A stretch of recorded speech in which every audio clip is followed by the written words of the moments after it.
En este viernes de la 27ª semana del tiempo ordinario, la Iglesia nos invita a reflexionar en el texto de Lucas 11, 14 al 26. Se los leo. En aquel tiempo, habiendo echado Jesús un demonio, algunos de entre la multitud dijeron: Si echa los demonios, es por arte de Belcebú, el príncipe de los demonios. Otros, para ponerlo a prueba, le pedían un signo en el cielo. Él, leyendo sus pensamientos, les dijo: Todo reino en guerra civil va a la ruina, y se derrumba casa tras casa. Si también Satanás está en guerra civil, ¿cómo mantendrá su reino? ¿Ustedes dicen que yo echo los demonios con el poder de Belcebú? Si yo echo los demonios con el poder de Belcebú, sus hijos, ¿por arte de quién los echan? Por eso ellos mismos serán sus jueces. Pero si yo echo los demonios con el dedo de Dios, entonces es que el reino de Dios ha llegado a ustedes. Cuando un hombre fuerte y bien armado guarda su palacio, sus bienes están seguros. Pero si otro más fuerte lo asalta y lo vence, le quita las armas de que se fiaba y reparte el botín. El que no está conmigo está contra mí. El que no recoge conmigo desparrama. Cuando un espíritu inmundo sale de un hombre, da vueltas por el desierto buscando un sitio para descansar. Pero como no lo encuentra, dice: Volveré a la casa de donde salí.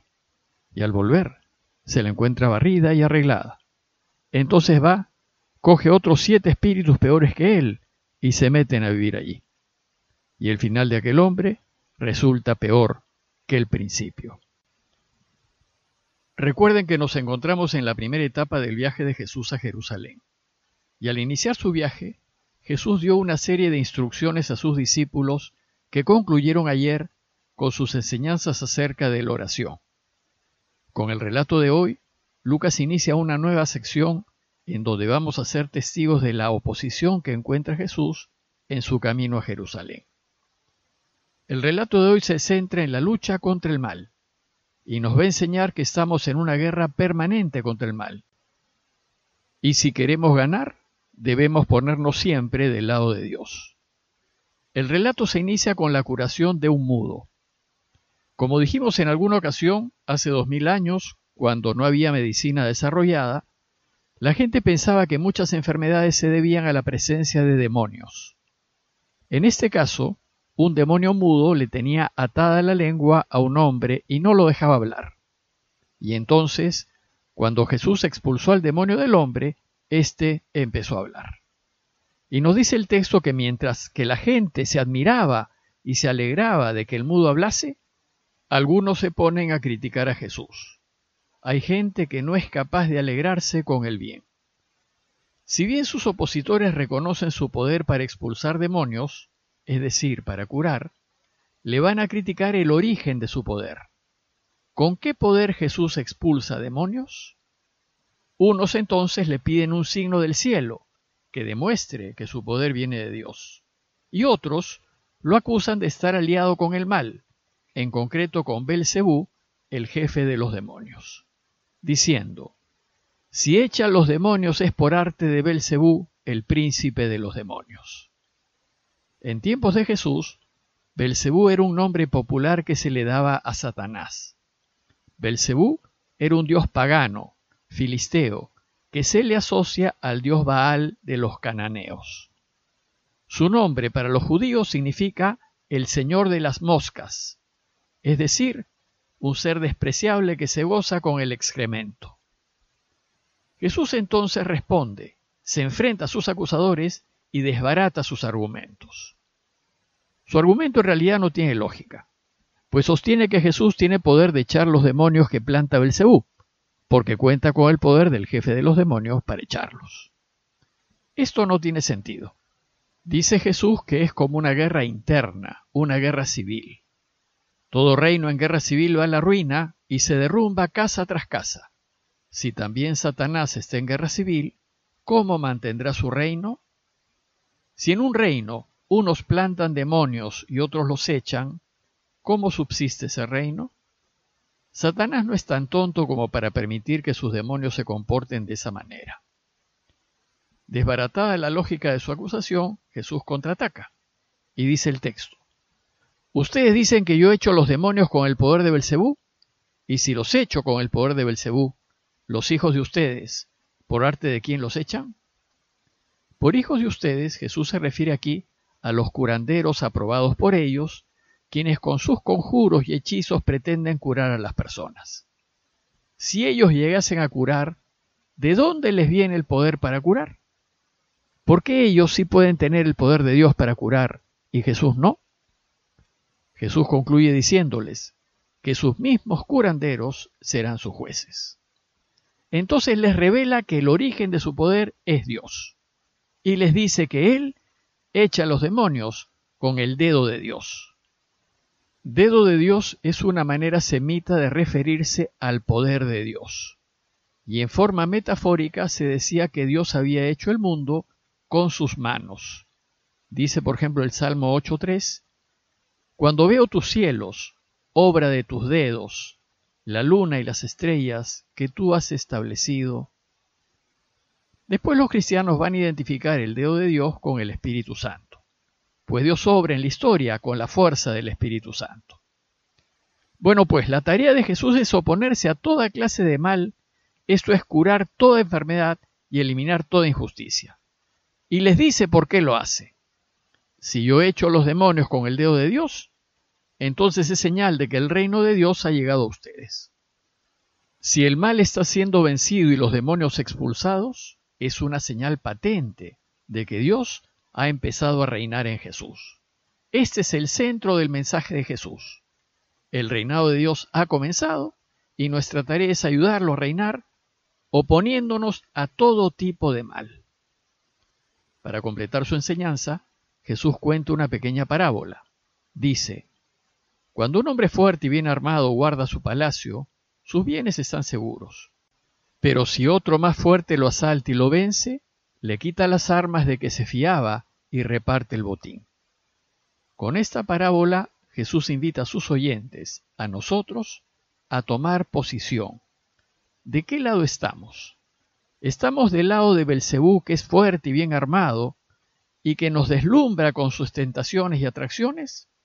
¿O estamos del lado del más fuerte, que es capaz de vencer el mal y quitarle su botín? Jesús concluye diciendo, el que no está conmigo está contra mí, y el que no recoge conmigo desparrama. En otras palabras, Jesús les dice, defínanse, o están conmigo en esta guerra cósmica entre el bien y el mal, o están contra mí. Si están conmigo, tienen que recoger conmigo, y por tanto, de ninguna manera aceptar mentira alguna, de ninguna manera aliarse con la corrupción, de ninguna manera oponerse a la vida y a una vida digna.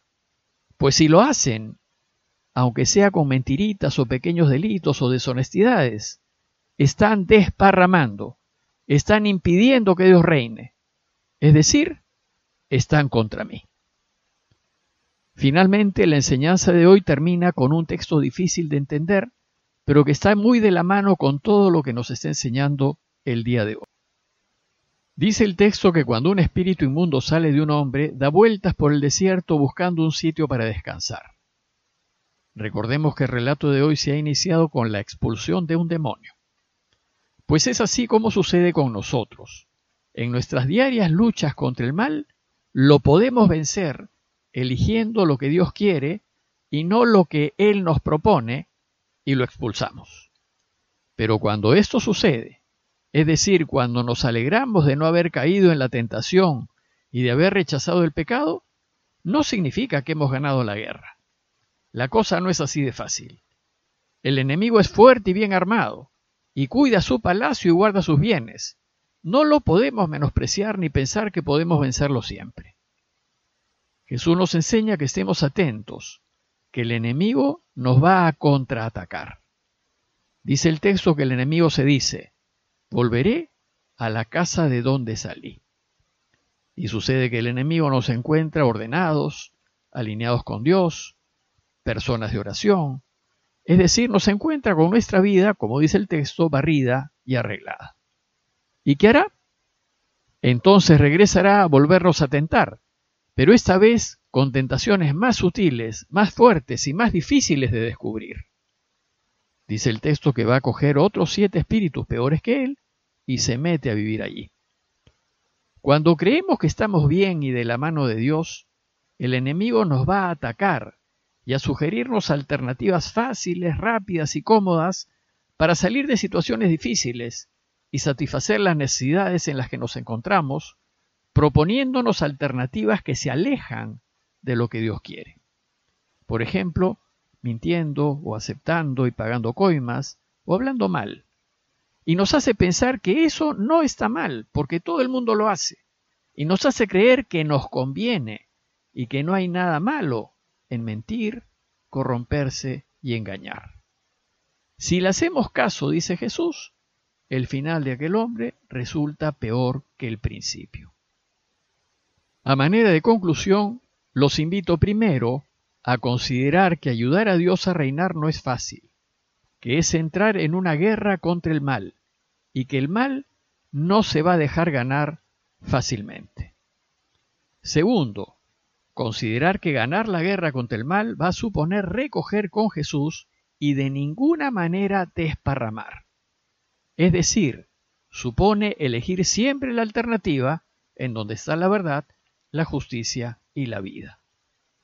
Y tercero, considerar que a pesar de que deseamos caminar a la luz de Dios, vencer las tentaciones no es fácil, y siempre el enemigo va a intentar engañarnos. Por tanto, debemos examinarnos diariamente a la luz de Dios, en un examen de conciencia, y examinar las decisiones que vamos a tomar a fin de no equivocarnos. Pidámosle a Dios que no nos abandone en la tentación, de manera que estemos siempre dispuestos a elegir lo que sea su voluntad, aunque no nos convenga. Parroquia de Fátima, Miraflores, Lima.